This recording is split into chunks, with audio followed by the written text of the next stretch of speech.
Hello बच्चों। आज हम इस वीडियो में बात करने वाले हैं फिजिक्स के 4 अंकीय महत्वपूर्ण 20 ऐसे प्रश्नों की जो आपकी बोर्ड परीक्षा 2025 के लिए काफी महत्वपूर्ण होने वाले हैं। अगर आप इन 20 प्रश्नों को अच्छे से तैयार करते हैं तो आप आसानी से आपके 20 मार्क्स कवर कर सकते हैं। वेलकम टू ज्ञान मंथन एजुकेशन। चलिए आज का हमारा वीडियो हम स्टार्ट करते हैं। पहला आपका क्वेश्चन है, बायोसेवर्ट का नियम लिखिए तथा इसकी सहायता से विद्युत धारा के एसआई मात्रक को परिभाषित कीजिए। बायोसेवर्ट से हर बार एग्जाम में क्वेश्चन बनता है, तो ये वाला क्वेश्चन आपको अच्छे से रेडी कर लेना है। सेकंड आपका क्वेश्चन है, पीएन संधि डायोड क्या है? डायोड का अग्र अभिनति के रूप में किस प्रकार उपयोग किया जाता है, समझाइए। यह भी आपका इंपॉर्टेंट क्वेश्चन है। अगला क्वेश्चन है आपका, एलसीआर परिपथ का वर्णन निम्नलिखित बिंदुओं के आधार पर कीजिए। विद्युत परिपथ, फेजर आरेख, परिणामी वोल्टेज, प्रतिबाधा, कलांतर।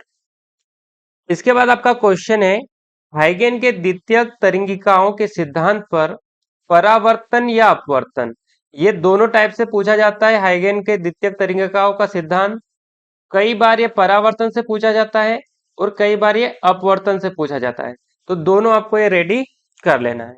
चलिए आगे बढ़ते हैं। अगला आपका क्वेश्चन है, संयुक्त सूक्ष्मदर्शी का वर्णन निम्न शीर्षकों पर कीजिए।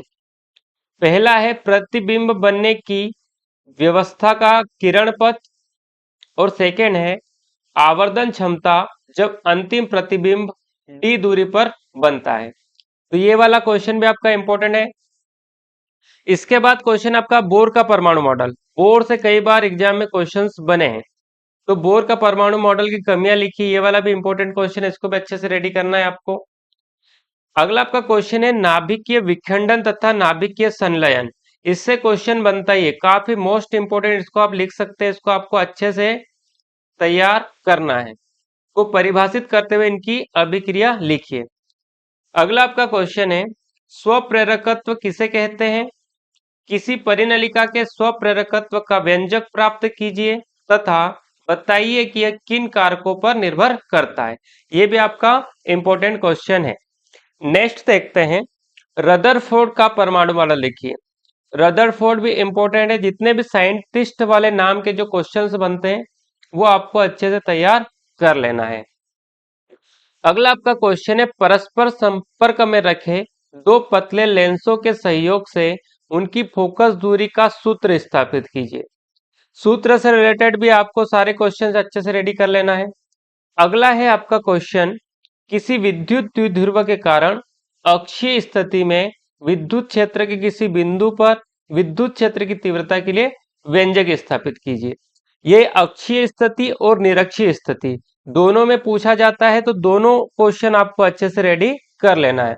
काफी इंपॉर्टेंट क्वेश्चन आपका ये बनता है। नेक्स्ट है आपका, विद्युत चुंबकीय प्रेरण किसे कहते हैं? फेराडे के विद्युत चुंबकीय प्रेरण के नियम लिखिए तथा प्रेरित विद्युत वाहक बल के लिए नियम तथा सूत्र स्थापित कीजिए। ये भी आपका काफी इंपॉर्टेंट क्वेश्चन है। नेक्स्ट देखते हैं हम, संधारित्र किसे कहते हैं? समांतर प्लेट संधारित्र की धारिता के लिए व्यंजक प्राप्त कीजिए। मोस्ट इंपोर्टेंट क्वेश्चन है आपका, समांतर प्लेट से कई बार पूछा जाता है, बिना संधारित्र के एग्जाम होती ही नहीं है, तो आपको ये वाले क्वेश्चन अच्छे से रेडी करना है। नेक्स्ट आपका क्वेश्चन है, किसी सेल के विद्युत वाहक बल विभवांतर और आंतरिक प्रतिरोध से संबंध स्थापित कीजिए। आईएमपी क्वेश्चन है आपका। नेक्स्ट है, ट्रांसफार्मर किसे कहते हैं? इसके सिद्धांत एवं इसमें होने वाली ऊर्जा क्षय को समझाइए। बोर्ड परीक्षा में 3 से 4 बार पूछा गया है अलग अलग एग्जाम में, तो ये वाला भी आपको अच्छे से रेडी कर लेना है। नेक्स्ट आपका, किरचॉफ के दोनों नियमों के आधार पर व्हीटस्टोन सेतु को समझाइए। यहाँ पर किरचॉफ और व्हीटस्टोन दोनों ही इंपॉर्टेंट टॉपिक है, तो ये वाला क्वेश्चन आपको अच्छे से रेडी करना है। नेक्स्ट क्वेश्चन आपका, गॉस का नियम लिखिए। तो गॉस का नियम इंपॉर्टेंट हो जाता है, किसी रेखीय आवेश के कारण किसी बिंदु पर विद्युत क्षेत्र की तीव्रता इस नियम की सहायता से ज्ञात कीजिए। तो ये वाला आपका मोस्ट इंपोर्टेंट क्वेश्चन हो गया। नेक्स्ट है आपका, समस्थानिक किसे कहते हैं? हाइड्रोजन के 2 समस्थानिक को लिखिए। संभारिक किसे कहते हैं? उदाहरण दीजिए। अगर ये 4 नंबर में पूछता है तो ये दोनों क्वेश्चन एक ही बार में पूछ लेते हैं, तो इंपॉर्टेंट क्वेश्चन हो जाता है आपका। फिर नेक्स्ट है, किसी उत्तल दर्पण के लिए दर्पण समीकरण व्युत्पन्न कीजिए। इसका भी काफी अच्छा डेरिवेशन है जो आपको अच्छे से रेडी कर लेना है। और लास्ट है आपका सरल सूक्ष्मदर्शी क्या है, इसका नामांकित चित्र बनाकर इसकी आवर्धन क्षमता का सूत्र स्थापित कीजिए। ये सारे हमने मोस्ट इंपोर्टेंट क्वेश्चंस लिए हैं जो आपकी पूरी फिजिक्स की बुक को कवर करते हैं। तो वीडियो अच्छा लगा हो तो लाइक कर लीजिए, चैनल को सब्सक्राइब कर लीजिए और अपने दोस्तों के साथ भी शेयर कर दीजिए। मिलते हैं नेक्स्ट वीडियो में और महत्वपूर्ण जानकारी के साथ, तब तक के लिए धन्यवाद।